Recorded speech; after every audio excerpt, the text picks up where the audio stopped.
Okay, part 7. Report on the Archduke Conference. Welcome back.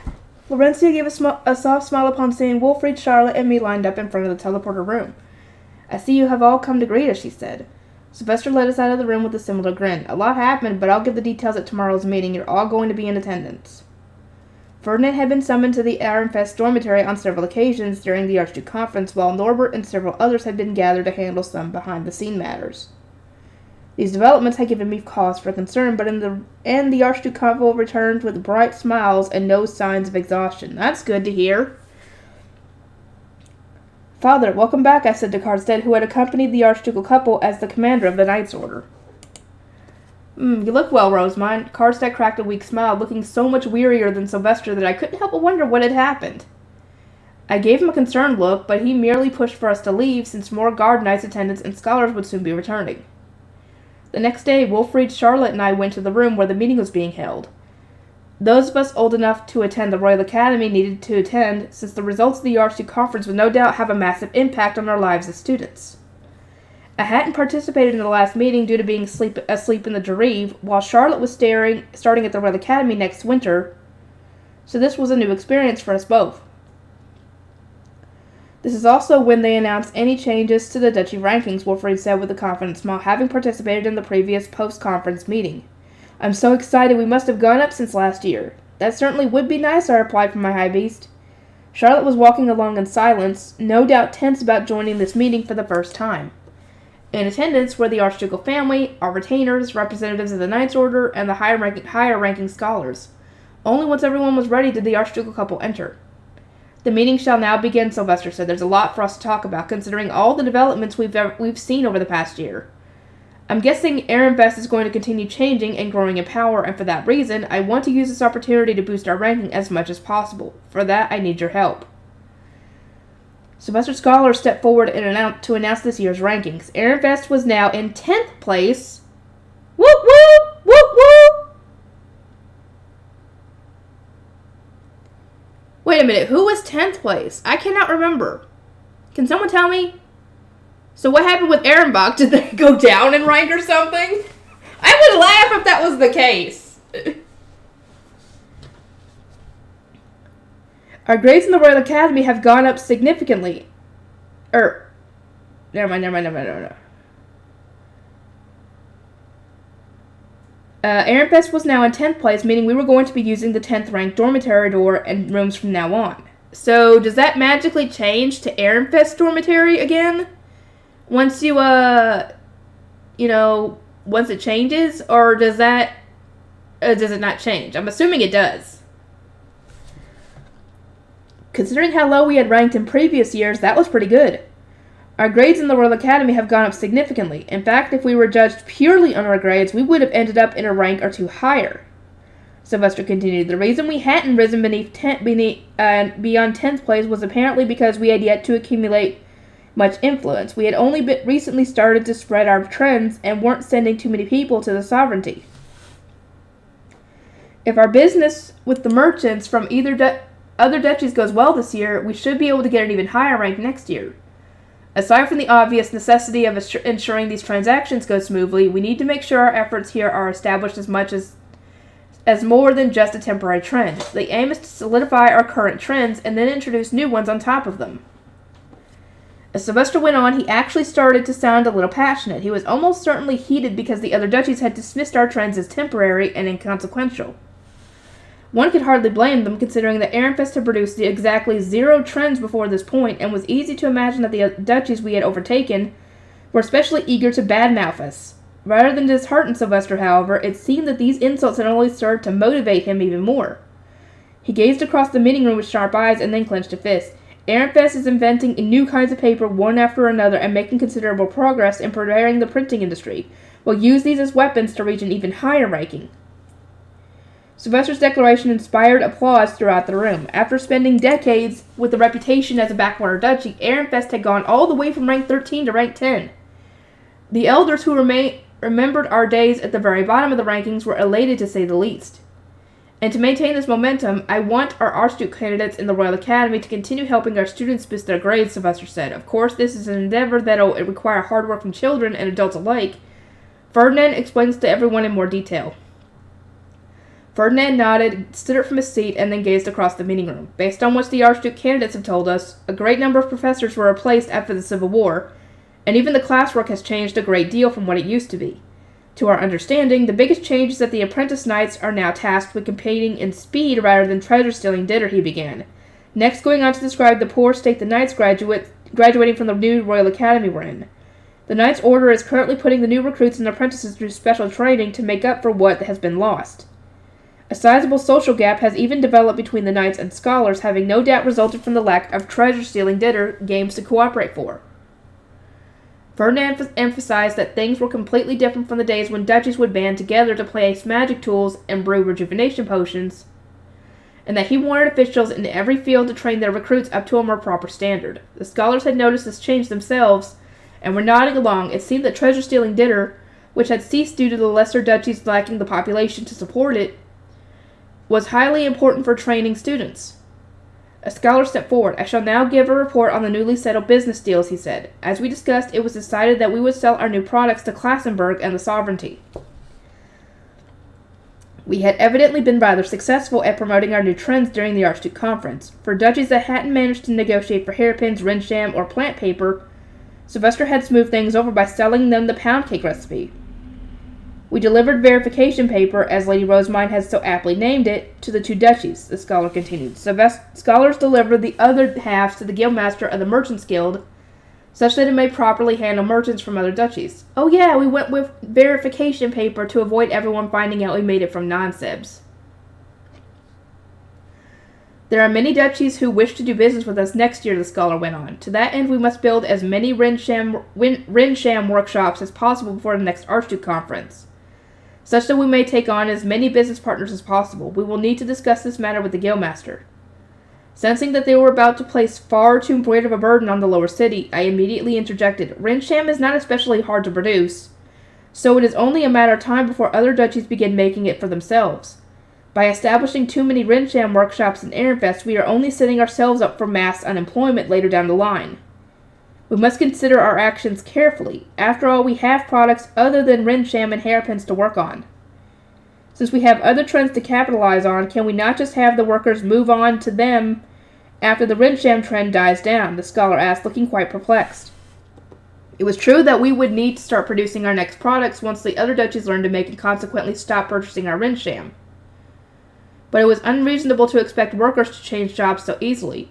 Having someone begin a new job when their old one disappears may sound simple, but it is much harder to put into practice. If we found there was no more work for scholars, and asked you to begin doing the work of a knight from tomorrow onward, would you be able to perform adequately from your very first day? You may be able to handle the work done by scholars, but nothing more. I imagine commoners are the same. Please keep this in mind when constructing new workshops. When it came to the lower city, I intended to be a barrier shielding the commoners from the nobility's unreasonable demands. The scholars, seeing that I would not budge on this matter, responded with a somewhat dissatisfied nod. Moving on, Sylvester interjected, I assume you're almost interested in Wilfried and Rosemine's engagement. I do have an announcement on that. The atmosphere of the room sharpened. This decision would affect the strength and influence of the duchy's various factions. Or, in a sense, this was the most relevant news to all those gathered. I could feel the adults listening more intently now than when the ranking was announced, which came as a huge disappointment. They were still playing faction politics when we needed to unite and work together. This all seemed even more foolish because I had successfully stamped out political infighting in the Royal Academy by distracting the students. I wonder whether I could do the same thing here, uniting Ehrenfest nobles by making them focus on something outside the duchy. Maybe. It's a possibility. Sylvester's dark green eyes scanned the room. Those who hadn't attended the Archduke Conference, approximately half of all the present nobles, watched with bated breath as his mouth opened to speak. The king has granted his permission, meaning the engagement now has official backing. Those who would decry it now know that you will be decrying the king himself. Ha ha. Now neither the Liesgang faction nor the remnants of the former Veronica faction could openly protest the engagement. I could sense a change in the eyes of all those gathered. It was better to think of one's next move than bemoan something already set in stone. Ehrenfest is in no position to endure any infighting right now, but, well, that's just my opinion. The king also approved Prince Anastasius' engagement to Lady Eglantine of Klassenburg. As a result, Prince Anastasius will now be politically beneath Prince Sigiswald. Anastasius and Eglantine would apparently be ruling the sovereignty's central district, which had expanded after absorbing the territory of surrounding duchies after the Civil War. I understood this as them becoming the Gives of the sovereignty, while retaining their status as royalty to handle the magic devices, which meant Anastasius had finally taken a step away from being the next king. But who knew how much of an impact this would actually have? I started to ponder the matter, only to realize that nobody else around me was doing the same. In fact, they were all completely unmoved expressions. They were all a lot more invested in my engagement, perhaps because the lives of royalty had no real direct impact on them. There's more, Sylvester continued. At the insistence of Ehrenbach, 2 more marriages have been settled. Ooh. Oh no. Oh no. I've got a feeling I know what the other one is. I've gotten spoiled on a few things, and one of them's not going to be too happy about this. If I'm correct, Lampert and Fruden will each be bringing their brides to Ehrenfest. I'm sorry, what? Fruden? Who's Fruden? Because they're both guys. Who the heck is Fruden? Somebody tell me, please. Never mind. What I was thinking is not going to be announced yet. I think it's a future book. To nobody's surprise, a stir ran through the meeting hall. Ehrenfest had been minimizing all contact with Ehrenbach ever since Count Bindewald, an archnoble from Ehrenbach, had entered the temple without permission, attacked Ferdinand and me, and allowed his soldiers to be used in an attack on the castle. Sylvester had even outright rejected their marriage on the grounds of our mana shortage, and spoke out against marrying Ehrenbach nobles. Because so much time has passed since their proposals, the 2 brides will come to us at the end of summer to take their places here as soon as possible, Sylvester said. His eyes were leaden, and the lack of celebration in his voice implied that Ehrenbach had forced this matter through. If a greater duchy said they were sending 2 brides over, a middle duchy like Ehrenfest had no choice but to accept. Especially since we refused to do business with them this year. This was no doubt a political maneuver made with next year's business dealings in mind. Plus, the women were probably spies sent to infiltrate Ehrenfest. Lampert's wife would be in the perfect position to extract information from her new family. Her new father-in-law, Karlstad, was the knight commander. Her new mother-in-law, Elvira, was the head of the printing industry, and her husband's lord, Wilfried, was the son of the archduke. There was also me, her ordinary soon-to-be sister-in-law. Oof, that explains why father looked so tired when he got back. Oh no. This was quite a serious situation indeed. Karlstad and Elvira didn't look happy at all, despite the fact their son was getting married. I mean, the two did want to get married. He did fall in love with her, but does she feel the same way? Or is she supposed to be... I know she's supposed to... They're going to try and make her be a spy, but does she want to be, though? That's the thing. According to Sylvester, these marriages were being performed at Ob Ehrenfest's insistence. Or Ob Ehrenbach's insistence, I'm sorry. And while Fruden's bride was only a men noble, Lampert was Ob Ehrenfest's own... Lampert's was Ob Ehrenfest's own niece. Oh my god! Ob Ehrenbach's own niece. I cannot talk today. My eyes are just not wanting to... My brain's not wanting to work here. Out of consideration for interduchy politics, the ceremony was going to be a simple one held at the duchy border gate, with only the couple's families and the archducal family from each duchy attending. Lampert and Fruden, their parents and siblings, and the High Bishop and High Priest will need to make their preparations. Take care here. Lampert's expression clouded over at the thought of his coming future, but I saw a few smiles among those gathered. Those were from those of the former Veronica faction who wanted more diplomacy with Ehrenbach. They had been worn down after losing their figurehead and getting excluded from trends and mana compression, but those marriages would surely revitalize them. The faction war within Ehrenfest was no doubt soon to reignite. I need to get the duchy's rank up ASAP. Pressure from above is a serious pain in the neck. As I mulled over the situation at hand, I couldn't help but sigh. It was clear that Lampert's marriage was going to turn Ehrenfest politics on its head once again. Poor guy. He just wanted to marry his crush. A more private meeting. Ooh. The meeting ended, and the room began to buzz as people started speaking among themselves again. A lot had happened, and it was clear that Ehrenfest was undergoing great change, so everyone exited with bright expressions. Rosamund, Ferdinand, follow me to my office, Sylvester said. I need to speak with the High Bishop and the High Priest. Our retainers came with us, and what immediately caught my eye when we arrived was a fancy-looking book with a letter resting atop it. As I gazed upon its magnificence, Sylvester glanced over with a raised eyebrow. "These are from Dunkelfelger," he informed me. "Have an apprentice scholar carry them to your room, and be especially careful with the book." "Ah, Lady Hannelore, I love you!" Oh, mine! As I trembled with excitement, Hartmut and Feline delicately wrapped the book in some cloth given to them by one of Sylvester's scholars. "We need to talk about Ehrenfest and the star binding to be performed at the border gate. Retainers don't need to hear about the ceremony, so you all can step outside for a moment," Sylvester said. He cleared the room of not just my retainers, but his own as well, such that only he, Ferdinand, Karlstedt, and I remained. The door shut with a click, and once the footsteps had faded into the distance, Sylvester collapsed forward so suddenly that he smacked his head against his desk. "Sylvester," I asked. "I'm exhausted, Rosemine. That was the most exhausting Archduke conference I've ever been to. It was even friggin' worse than the first one I ever attended." "Really? You didn't seem like you were tired before when you got back." He went on to explain that he had maintained the dignified persona of an Archduke during the Archduke conference, and even proclaimed to his scholars that he was pleased to be so busy because it meant the duchy was rising through the ranks. In other words, he had completely hidden his exhaustion. Now that the retainers were gone, however, Sylvester's Archduke attitude had vanished. He started grumbling and whining to himself, all the while rubbing his forehead against his desk.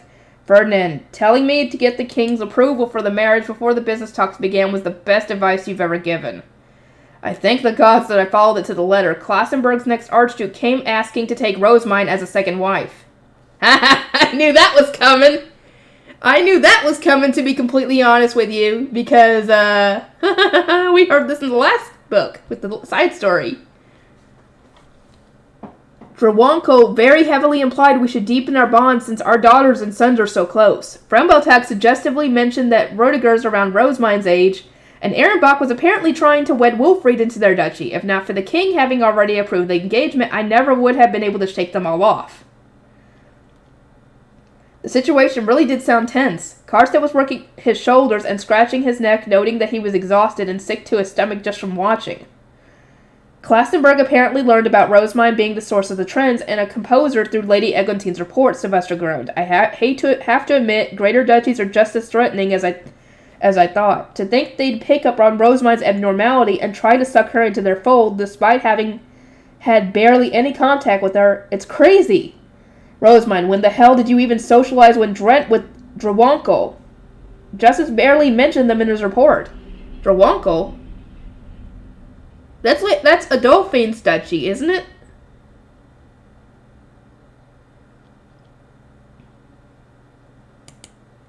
"I can't speak for Wilfried, but I hardly socialized with them at all," I replied. "There was an occasion where Lady Eglantine introduced me to Lady Adolphine at a tea party we were hosting. She seemed as though she was going to provide her protection moving forward, so I definitely wish to continue socializing with her at least." "With Lady Eglantine, yes. You don't know anything about Lady Adolphine or any of the others, so yeah."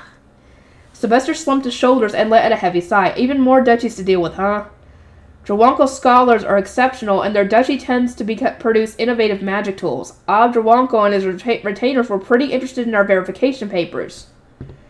Seems like it has a pretty low mana requirement as far as magic items go. They also like that lay nobles can make it, and even commoners can use it without issue. They were highly interested in learning who had invented it and quite insistent about receiving some. That wasn't an option, however, because with enough investigation, they would eventually work out what it was made from. Sylvester had defended it to the death, maintaining that it was created from some rare material and that he only had enough for doing business with Klassenberg and the sovereignty. We didn't give them what they wanted, so I assume Drawanko are going to start approaching you a lot more once you return to the Royal Academy," Sylvester concluded. "Wouldn't it be bad for me to become friends with them?" I asked. Ferdinand placed a contemplative hand on his chin. "No, it would actually be wise. There is much value in developing friendships with Drawanko, Dunkelfelger, and Klassenberg. Can you manage that?" That's a tall order because there's being friends with them, and then there's accidentally giving them the impression that they could actually try and get you to join them as in marriage. So you gotta be careful with that. Especially with the euphemisms, because Rosemine still doesn't completely understand them. So you guys have got to work with her on that. It was a pretty direct question, and considering how many people had made it clear that the sight of me socializing sent chills down their spines, I could hardly respond with a confident yes, but I couldn't say no either, so I remained silent for long enough that Ferdinand began tapping his temple. We cannot be certain how Ehrenbuck will move once the two brides are here. The more strong allies and sources of information we have, the better. One cannot fully trust their allies, of course, but they will still serve as strong tools, Ferdinand said. Sylvester nodded in agreement. What you need to watch out for, Rosemine, is the fact that Dunkelfelger knows your one weakness: books. Their Ob went through the trouble of personally bringing me this expensive book, all so that he can use your friendship with his daughter to his advantage during next year's business negotiations. I expect that this Lady Hannelore is one cunning strategist to have put this in place. Not really, she's just a book lover. And it's just she's just lucky that she found Rosemine. In other words, Sylvester was telling me to remain conscious of my tendency to take any bait that came in the shape of a book. I had no way of knowing whether Hannelore really was forming devious plots behind her peaceful exterior, but that didn't matter to me. I still wanted to spend more time with her during my next year at the academy. I mean, as long as you're careful, I don't think it's a problem. But then again, this is Rosemine we're talking about here. It's going to be hard for her to figure out social cues and the euphemisms, because some of that still goes over her head.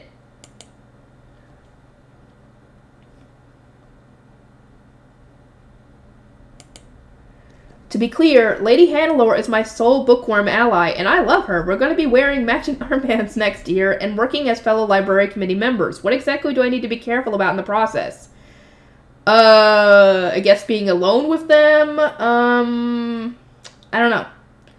She already has you in the palm of her hand, huh? Greater Duchies. Man, there's something else, Sylvester murmured with wide eyes before putting his head in his hands and groaning. I looked around at my other guardians. My intention certainly hadn't been to upset him like this. If you have any advice about whom I need to be careful of and what I need to be careful about saying, then I need to hear it now, I said. Enough people had already told me how much worry my socializing skills caused them, so using this time to prepare felt like a good decision. Ferdinand gave a light shrug. In your case, it would be most correct to say that you should remain on guard against all who approach you. I understand that, but is there anyone in particular? We've earned the jealousy of the duchies just below us by rising to the 10th rank. They'll act polite on the surface, since our positions have effectively swapped, but they're going to be much harsher on the whole, Sylvester explained. If you respond too meekly, then they'll get bolder. But if you respond too arrogantly, then they'll seek revenge if we ever drop below them again. That is true. They'll treat you like crap if the roll's into reversed again, if you're too arrogant. As it turned out, Ehrenfest had been forced to endure the immense jealousy of the duchies that had lost the Civil War, all of whom complained about ending up beneath Ehrenfest of all duchies. In all honesty, one could hardly blame them. Ehrenfest had previously been at the bottom of the ranking, and our rise to the middle was purely due to the Civil War, or down to the Civil War, rather than any accomplishments on our part. Seriously, though, I still can't believe there were that many people asking for your hand in marriage. I knew there were going to be some, but it was ridiculous, Sylvester sighed. There weren't that many at the Interduchy tournament, were there, I asked. I remembered some interest from lower-ranking duchies, but not the top-ranked ones. I'm guessing it was because you came first in your class, and our duchy's rank shot up so fast. All I can say is, I'm glad I got the king's permission before anything else. The Yonshu mentioned the library's tools, but did the royals say anything about Schwartz and Weiss? Will they perhaps be assigning more archnobles to take up positions in the Royal Academy Library, I asked, leaning forward over the table. I cared more about this than anything that had been mentioned during the meeting. Sylvester gave me a look as though he found me entirely unfortunate, and then shook his head. It was arch scholars from the sovereignty who spoke to me, not royals. They asked whether Ehrenfest was making clothes for the library's magic tools, and nicely enough, told me all sorts of things about them. He paused for a moment and grinned at Ferdinand. Seems like the outfits are usually made by the sovereignty archnobles, serving as librarians banding together. They were real worried about whether a backwater duchy like us can handle them on our own. They were convinced we wouldn't even be able to gather the proper materials. In fact, they thought we were gonna dress them in rags. Yeah, they actually said that. Is that so? Oh, Ferdinand's getting amused. Ferdinand asked, his expression morphing into one of apparent amusement. His light golden eyes were narrowed in a way that was genuinely terrifying. I certainly look forward to their thoughts next year, then I truly do. Rosemine, take extreme care with the embroidering. The magic circles I produced are more than satisfactory, but we must not allow the embroidery or appearance of the clothes to inspire the mockery of others. Oof, looks like he entered serious mode. Sylvester, which duchies must Rosemine be most on guard against? Ferdinand asked. Elaborate on the proposition she received. Just Drwonkel, Dunkelfelger, and Klassenberg. Every other duchy held a lower ranking than us, so we don't need to worry too much about them. Wait. There must be some kind of mistake. I don't see why Dunkelfelger would consider me a marriage candidate. Lord Lestelot kept insulting me and calling me a fake saint, I said, detailing our conversations before and after we had played treasure-stealing Ditter. Ferdinand narrowed his eyes again as he mentally pulled together the pieces. That game of Ditter is likely responsible, he reasoned. Dunkelfelger's knight commander and his nephew were doubtless pushing hard for your hand. Their knights yearn for nothing more than tacticians who can use their talent well. That sounds oddly specific. Ferdinand, did you receive similar proposals? I asked, looking up at him. He gave a brisk nod with a displeased expression. The Knight's Order always targets those skilled at Ditter, with the odd-pushing girls of suitable age upon them. I recall a female Archduke candidate who, not wanting to marry a man from a bottom-ranking duchy, regardless of whether he was first in his class, fled from Dunkelfelger and entered a romance with royalty. She ended up becoming the third wife of a prince in the middle of the Civil War. She sounds like quite a proactive woman, I replied. I thought Nola women generally only married partners their parents chose for them. It is common in Dunkelfelger to seize whatever one wants and secure a victory no matter the cost. Her parents were unable to protest her decision since she had secured a wedding with royalty through her own strength and determination. Wow, Dunkelfelger women sure seem strong. Lady Hannelore didn't really give me that impression, but maybe she actually fights like a tiger. I don't think so. I think that Lestelot's protective of her. So, yeah, he's probably not going to let her. Karstedt began stroking his chin, having been listening closely to our discussion. Lestelot, was it? If you truly are despised by Dunkelfelger's Archduke candidate, I imagine you have nothing to worry about. Those around him are just getting excited. The true threat here seems to be Drwonkel. Why is that, I asked. They have an Archduke candidate your age, no? And seeing as you're going to be receiving his older sister's protection next year, you won't be able to speak too strongly against them. Older sister protection. I clapped my hands together in realization. It was true that I was going to be in Adolphine's care when I returned to the Royal Academy. Sylvester furrowed his brow, pulling a face like he was digging through his memories. Ob Drwonkel mentioned that his daughter adores you like a little sister. Really? I highly doubt that. From what I've seen on spoilers for later, I don't know. And as I said, they're obsessed with magic tools. They might have their eyes set on you purely as a way of connecting with Ferdinand. Like a little sister, I repeated. Lady Adolphine and I certainly aren't that close. Drwonkel is a top-ranking duchy. Their truth is the truth, no matter what your take on the situation is, Sylvester replied flatly. Fear not, Ferdinand said, dismissively waving a hand. Those from Drwonkel know their place. They will not speak against a marriage approved by the king or work in the shadows to have it happen, or have it dissolved. At most, they will antagonize you with questions about magic tools. I imagine they will be satisfied with asking both you and Wilfried about the verification paper, and you will most likely even enjoy speaking with their scholars. They are quite passionate about their research. Maybe this will be fun. That will be fun for Ferdinand, but I had no interest in research that didn't have to do with books or libraries. They could ask me as many questions about magic tools as they wanted, but they would probably go in one ear and out the other. Probably. As long as they don't go questioning too much about the verification paper, I think you should be good. Anyway, a ton of duchies were interested in your recipes too, not just the Rensham, Sylvester explained. I was invited to dinner meetings from one greater duchy after another, and not inviting them in return just wasn't an option. I think you're going to have a real rough time in the Royal Academy next year. I suppose I'll be going through exactly what Wilfried did then, I muttered. Ehrenfest's relationship with the greater duchies had been almost non-existent before now, so we had almost no experience interacting with them. Thus, this, coupled with their sudden interest in socializing with us, was a true recipe for disaster. I handled it by summoning Norbert and moving a ton of chefs over, but it might be smart to assign a few more chefs to the Royal Academy. The recipe book's not out yet, right? Once it begins circulating throughout Ehrenfest, it will likely find its way to Klassenberg and the Sovereignty through the merchants who come this way in the summer. I'm also planning to use it as a trend in the Royal Academy, or is it still too early to spread printing, I asked. My intention was to start spreading books with collection of recipes and sheet music leaving the more educational texts for later since they were important for our grades. Sylvester shook his head. Nah, go ahead. Considering the scale of our printing industry, now is a good time for you to start spreading it. Plus, you understand how much strain it'll place on the commoners better than anyone, right? I considered the situation carefully. I wanted to do all that in cooperation with the lower city while training scholars, but I needed a bit more time to think things through.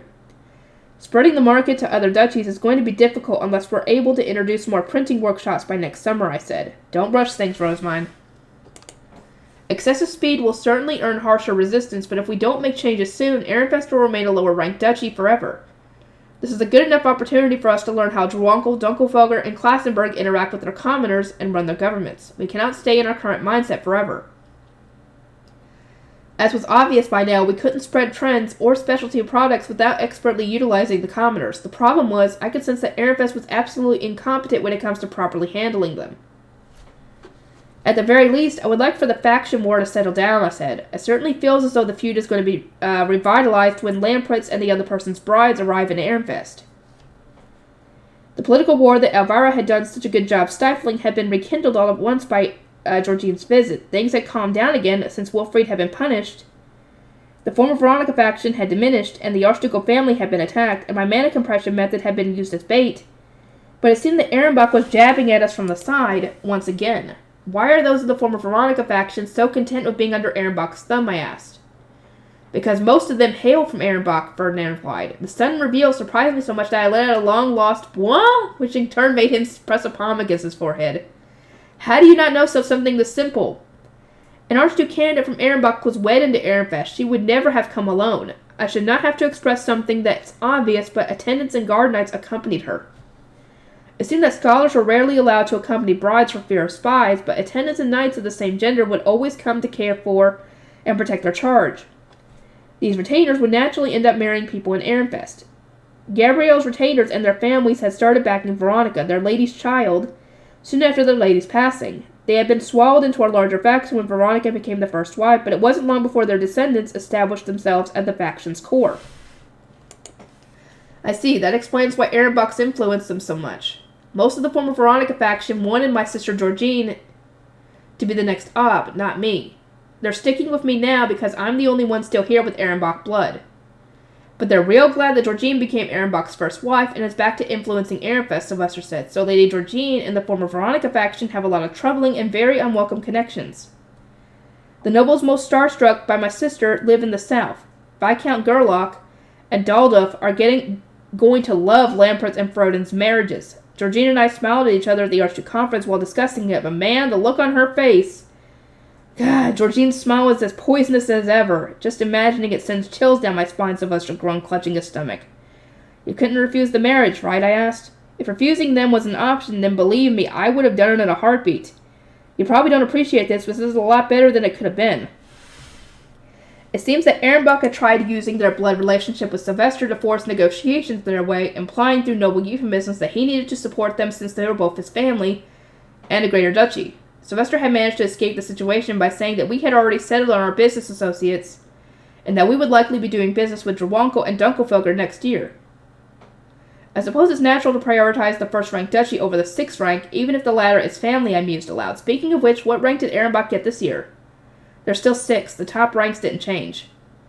And when Sylvester had said that he couldn't hold good feelings for a duchy that had attacked his child, no matter how they were related, Ehrenbach had brought up Lamprecht's and Frodin's marriages. The foolish actions of a single noble have cast far too great a shadow over our relationship, Ehrenbach had said. Ehrenfest is Georgine's home, and we wish to rebuild a close relationship with it. As proof of my good intentions, allow me to not only accept the 2 marriages in question, but also allow the brides to be wed into your duchy. He had them continue to indirectly say, all of Jürgen Schmidt is facing a mana shortage, and I'm giving you both my niece and a med noble. Suck it up. Ehrenbach truly regrets that a chasm has formed between our duchies, Georgine had added. I am so terribly sad that this situation has become so severe that I cannot even visit my home. You must sympathize with my plight, Sylvester. Sylvester had been unable to reply with the truth of the matter, namely that he didn't want Georgine and Ehrenfest at all.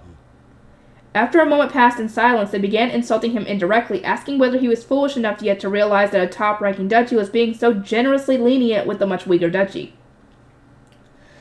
From there, Ob Ehrenbach had moved his sharp eyes to Karlstein and said, "Surely your son has not yet found another, while my niece still bemoans her lost love." Again, he was making his duchy's superior position clear, heavily insinuating that Ehrenbach took priority over anyone else. "Oh, you are not the frickin' top-ranked duchy here, dude, so shut up." Lampert might have fallen for anyone else Lampert might have fallen for. Having been backed into a corner, Karlstein had no choice but to respond that his son was not so shallow as to have moved on already. "In all my years as a guard knight, never have I been glared at and directly interrogated by the Ob of another duchy," Karlstein admitted. "Just thinking about it is bringing my headache back." Oof, that sure was a lot of pressure. Incidentally, it seemed that my engagement to Wilfried had resulted in a number of women complaining to Florencia during tea parties. Georgine in particular had bemoaned the development, saying something along the lines of, "Was Lady Rosemine not raised in the temple? To think you would have forced Wilfried to marry a girl like that." Oh! That's a freaking burn right there. Freaking insinuating that she's what? I don't know. I don't know what she's insinuating here. Georgina had gone on to proclaim that she wanted Wilfried to marry Detlinde. Instead, speaking with a sensual smile that never once faltered, she had claimed that he was a remarkable Archduke candidate with Ehrenbach blood, but that he was surely going to face many hardships in actually taking the Archduke's seat. They clearly meant that she knew about Wilfried being punished for entering the Ivory Tower.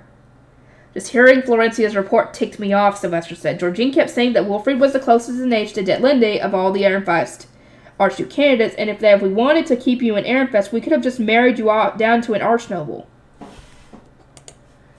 Florencia had apparently allowed Georgine's words to wash over her with a smile, replying only that the engagement was a decision made by Ob Ehrenfest and the king himself. It was very much like her. Frembeltag's Lord Rudiger has Ehrenbach blood as well, does he not? Is he not of the same age as Lady Detlinde, I asked, thinking back to the family tree I had memorized. Sylvester let out a sigh. Georgine might have considered that had Frembeltag not been on the losing side of the war and subsequently booted down to 15th, but as it stands now, they don't have any chance of marrying into Ehrenbach. Ehrenfest doesn't seem to be particularly high rank either, though, I said. We were still only 10th place, which put us firmly in the middle and quite some distance from anything that might be considered a high ranking. That said, I did intend to continue growing our power. Anyone with eyes and a brain can figure out that we're going to be a higher rank by the time you and Wilfried graduate. More like anyone with ears, I'd say. Sylvester, didn't you boldly proclaim that those who think our trends are temporary would soon see how wrong they are for themselves? Karlstein asked, having been there to witness such a thing firsthand. It seemed that Sylvester, in all his stubbornness, had risen to the challenge when duchies that hadn't risen in the rankings attempted to undermine our progress. Sylvester, you often tell me to keep my head down and not cause trouble, but did you not pick a fight in that situation, I asked?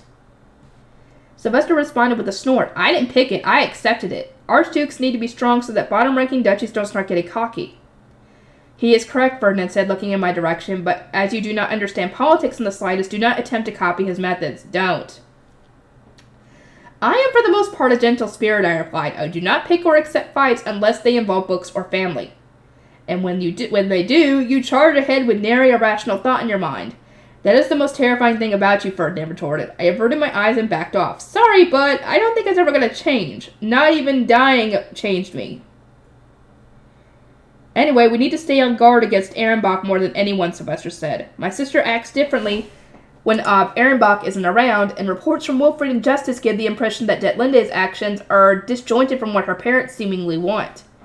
We have no idea what their goals are or what they want to do with Ehrenfest, but it seems like the three of them have entirely separate aims and motives. Ferdinand nodded. They will most likely use the two brides to force unreasonable demands during our next year's Archduke Conference, or perhaps their goal was simply to have the two women infiltrate us to begin with. At the moment, we have no way of knowing. It's unfortunate, I said. Lampert finally gets to marry the woman he loves, but there's little reason to be happy in this situation. Lampert heard the news with a conflicted expression, Karlstein noted with a bitter smile. He fully understands the position he's in. The bride in question was Ob Ehrenbach's niece. Lampert couldn't simply make her his second wife and shove her into some side building. She was due to become first wife to the man leading Wilfried's guard duty, and she was going to be managing their estate. Her position was perfect for gathering intel. Rosemine, you'll be attending their Starbind ceremonies as the High Bishop, Sylvester said. I personally don't want you anywhere near Ehrenbach. We don't have a choice. It's an unspoken rule that when the opposite two duchies both attend a Starbind ceremony, the ceremony is performed by whichever of their high bishops is of a higher rank. As an Archduke candidate, that's you. He went on to explain that he was assigning Ferdinand to assist me since there was a reasonable chance I would make some unfortunate mistake on my own. Maybe. You will need to practice giving equal blessings, Ferdinand said. Otherwise, your feelings will make the blessing favor one person over the other. I'll do my best, I replied. Blessing the couples according to my feelings will only end up creating quite the scandal, so I needed to focus and make sure I blessed them equally. I'm leaving the ritual to you, wrote Sylvester said. On my end, we'll need to think about how to guard the castle and try to work out whether there's likely to be an attack on the way there or at any of our rest stops. An attack, I asked, blinking in surprise, but aren't they marrying into our duchy? Both isles will be gathered in one place, which means the castle is going to be less defended than usual. We'll also need guards, what with so many powerful people moving around. Rosemine, I think you'll want to make mana armor for this, Carson said out of nowhere. It seemed that I needed to maximize my defenses in preparation for any sudden attack, specifically by wearing knight armor made from face stones under my high bishop robes like a Kevlar vest. Okay, that could be interesting. I looked up at Ferdinand, wondering whether this was necessary, but he nodded in agreement. You will indeed want mana armor. Of your retainers, we can only bring those with armor. The others must stay behind. Are you saying I need to bring my noble retainers with me, despite the fact I'm going to be tending as a high bishop, I asked? You are also soon to be the bride's sister-in-law. You must attend such that you can be interpreted as both an archduke candidate and the high bishop. The same is true for me.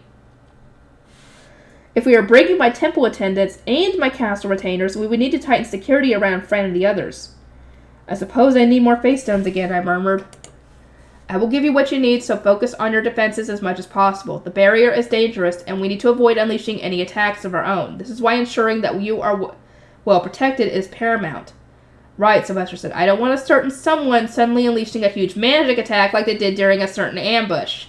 There's a limit to the barrier the archducal magic produces, so be extra careful. He was referring to the ambush that had taken place during a particular spring prayer, where he had been accompanying us disguised as a blue priest. Striking the barrier with special magic to stop my attack had evidently been quite a tense moment for him. I am extremely trepidatious about teaching you any attack magic, but defensive magic that will allow you to protect yourself and those around you seems to be a wise choice. You are not likely to attack if you have means with which to defend yourself, Ferdinand muttered, and with that, the matter was settled. Oh, the epilogue! But then I'll have to wait till next time. I'll see y'all in the next one.